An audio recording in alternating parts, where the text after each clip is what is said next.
He's nervous, excited.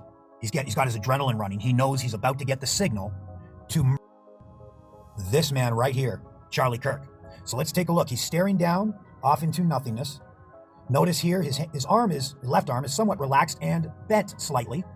That will remain bent. His left arm will remain with a slight bend in it. And he will continue to look off into nothingness until he gets the signal to take the shot. At which time you will see this arm go completely straight, like he's setting up a block, and at the same time he turns his head for the very first time to look at Charlie and acquire his target. He will then lift his fist, his right-handed fist, which is containing and concealing what's called a palm pistol, like this one right here. And that palm will be aimed, I'm assuming, at Charlie Kirk's center mass, where he then squeezes the palm pistol, fires the round, and Charlie Kirk. Let's take a look at this. We'll take a look at it full speed here again. Take a look so now that you know what to look for. We're not calling gang violence. Great. Boom. I just murdered Charlie. The science doesn't match the story, and when the evidence starts fighting the narrative, you already know something's off. First bombshell, the bullet casing. The round recovered at the scene allegedly does not match the rifle Tyler was accused of firing. Not just a small mismatch, sis, a completely different class of firearm. The ballistic signature, the rifling, the caliber, none of it lined up. That right there should have been game over. Normally, when the casing clears the suspect, you reset the investigation. But instead, they kept Tyler's face on the front page like the ending was already written. Second crack, witnesses. Multiple people on the ground said the didn't come from where Tyler was standing at all. They swore the sound and angle came from above, rooftop territory. One even told officers repeatedly it came from higher up. Another said they saw a figure moving across the roof just seconds after. And a third claimed they heard two distinct fire sources. Not an echo, not distortion, two separate pops. But did any of that make it into the press conference? Nope, those statements were incomplete, misfiled, or just plain redacted, allegedly. And now the whispers are louder. An FBI insider has named a not in a press briefing, not for the cameras, but behind closed doors, the kind of quiet acknowledgement that tells you the system knows Tyler wasn't the trigger man, but they need a face to sell the public. Think about it. If the recovered round didn't come from Tyler's rifle, then someone else pulled that trigger. If witnesses saw a figure retreating on the rooftop, then somebody else had the vantage point. And if an FBI agent is privately admitting there was a second then why is Tyler still in custody? Yeah. Another angle of a potential of where this could have come about from. Charlie Kirk now? About Charlie Kirk. That's the one, right? Pat, is that the one we're talking about? That conversation? Yeah, that was, and from my opinion, Patrick, this dude and a bunch of and a bunch of snipers, and me and Tom actually had a conversation last night. Never go with the official narrative. And when you're seeing different angles, and me and Mike even talked about this too, and I don't want to show close-ups or anything like that, Pat, because I don't want to they blow out his face. From the jump, the FBI and local officials came out swinging with a tidy little package. Good cops, good teamwork, justice delivered. They stood at the podium, rattling off numbers. 7,000 leads overnight, 11,000 the next morning. As if quantity proved quality. Tyler Robinson's mugshot wasn't rolled out as a suspect, it was rolled out as the conclusion. That was the public spin. Clean, quick, comforting, but the forensic receipts tell another story. Let's start with the ballistics. The casing pulled from the scene allegedly doesn't match Tyler's weapon. The caliber, the markings, the entire ballistic fingerprint points to a different class of firearm. That's not a minor discrepancy, that's a brick wall. Under normal rules, this is the moment the case pauses, resets, and pivots. But instead of pumping the brakes, investigators allegedly moved the original ballistics team off the case. Reports were sealed to protect the integrity of the investigation. Translation, protect the narrative, not the science. Now the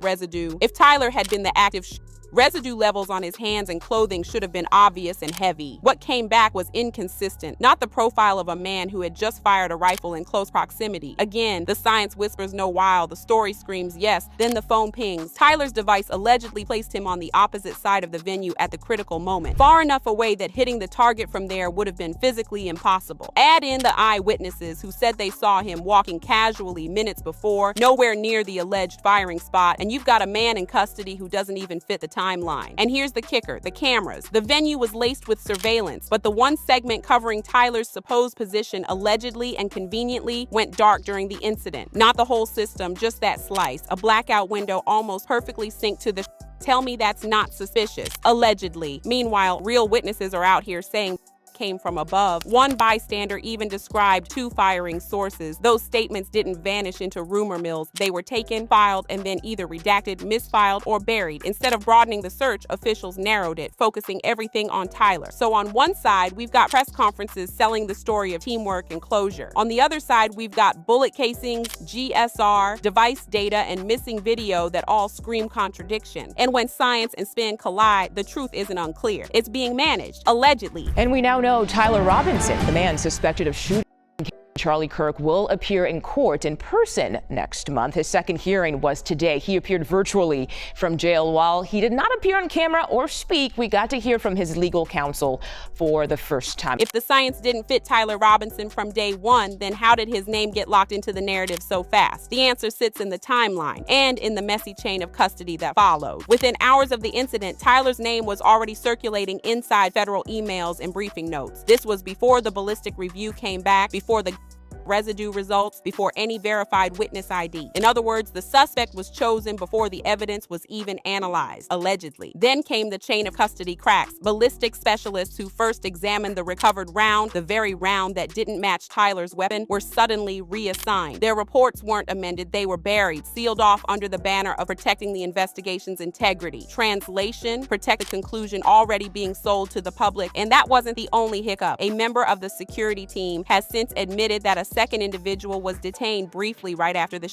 not processed, not photographed, not entered into any official record, questioned off the books, then released without documentation. No name, no follow-up, nothing. A ghost suspect who existed only for a few hours, then vanished from the narrative. There's more. A vendor stationed near a staff-only exit allegedly told investigators they saw a man slip through that door moments after the shot. He wasn't panicked. He wasn't escorted. He moved like someone who knew exactly where to go and how to avoid attention. That statement, allegedly taken, logged, and then disappeared. Never made it into the press briefings, never acknowledged in the official story. Stack that on top of Tyler's own alibi cracks. Multiple attendees placed him walking on the opposite side of the venue minutes before the not crouching near the platform, not hiding, walking casually like he didn't even know what was about to go down. His phone data backs that up, pinging him far outside the supposed line of fire at the exact time the was heard. And the only cameras that could have cleared this up, they blacked out. Not the whole surveillance system, just the slice covering Tyler's alleged position. The gap aligns almost perfectly with window. In any legitimate investigation, this stack of contradictions would have triggered a hard reset. Instead, it triggered silence. Witnesses were ignored. Reports were buried. Alternate suspects were erased. So why is Tyler still the headline? Because shutting a case fast looks cleaner than solving it slow. And when a bullet casing doesn't match, sometimes it's not just the evidence being managed. It's the entire timeline, allegedly. Obvious that we don't know who all the witnesses are in this case yet. I think it's just important that if anyone is identified that they have information about this order. So I think other than that, we wouldn't weigh in on any other matter. Thank you. Well, thank you for that question. That's an important one. The court will rule that as the witnesses become known to each side, that information is conveyed to abide by this order. Obviously, there are potentially many witnesses, and so it's not the expectation that you would be able to do that up front, but as they become known, I would ask that you would inform them. Here's where things go from sloppy to sinister. The cracks in the Tyler Robinson story don't just point to mistakes, they point to a pattern, one that screams there was always someone else. Start with a rooftop angle. Multiple witnesses described the shot as coming from above. One bystander swore it was the rooftop, repeating it over and over to responding officers. Another claimed they saw a lone figure retreating seconds after the noise. Yet when the official report came out, not a single mention of a rooftop was included. No search teams assigned to nearby buildings, no surveillance sweep above the venue. It's like investigators deliberately looked everywhere but up, allegedly. Then there's the testimony. A bystander reported hearing 2 distinct firing sources, not an echo, not distortion, 2 different weapons. That statement was formal, recorded, and then quietly marked inconsistent. Why erase it if it lined up with what others were saying? Because acknowledging a second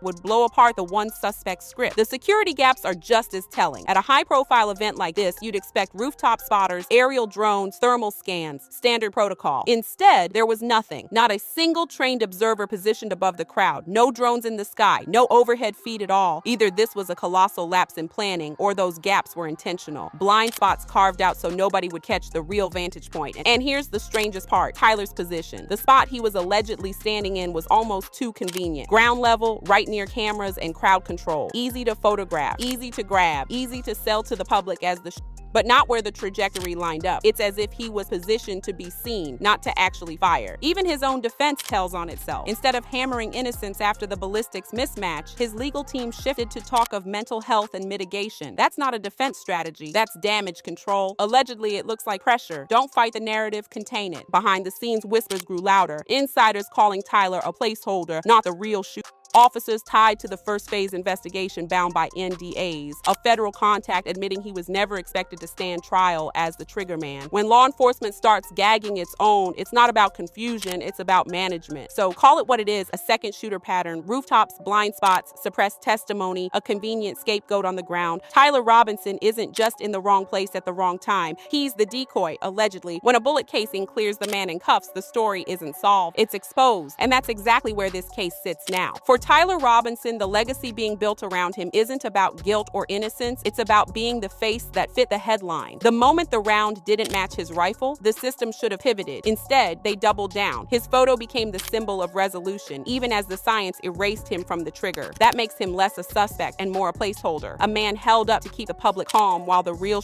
away, allegedly. For the FBI and local law enforcement, this is a credibility crisis. They stood on stage talking about good cops and great partnerships, bragging about leads and teamwork. But behind the speeches, ballistic specialists were shuffled off the case, witness reports were redacted, and surveillance gaps were ignored. That doesn't look like procedure. It looks like protection. And when insiders start whispering about NDAs and second detainees who vanished from the record, the trust that fuels these institutions starts to collapse. For the public, the narrative is unraveling in real time. People aren't just doubting Tyler's role, they're asking the bigger question. If not him, then who? The rooftop figure, the second source of fire, the mystery man slipping out through a staff exit. These aren't internet rumors, they're eyewitness testimonies taken on record, then buried. Every time those cracks resurface, the official version looks less like truth and more like a script. So what's next? A fight over disclosure. Tyler's defense can demand the sealed ballistics reports. They can push for raw surveillance logs and not the edited reels, the system-level data that shows when cameras went dark. They can re-subpoena the rooftop witnesses and drag the vendor back under oath. If they do, this case doesn't just collapse against Tyler, it explodes outward, pointing toward whoever needed him blamed. And that's the part officials fear most, because once the second shooter becomes more than a whisper, every motive shifts. Was it about silencing Charlie Kirk? Was it about staging chaos for political theater? Or was it, as some allege, a performance designed never to end in prosecution at all?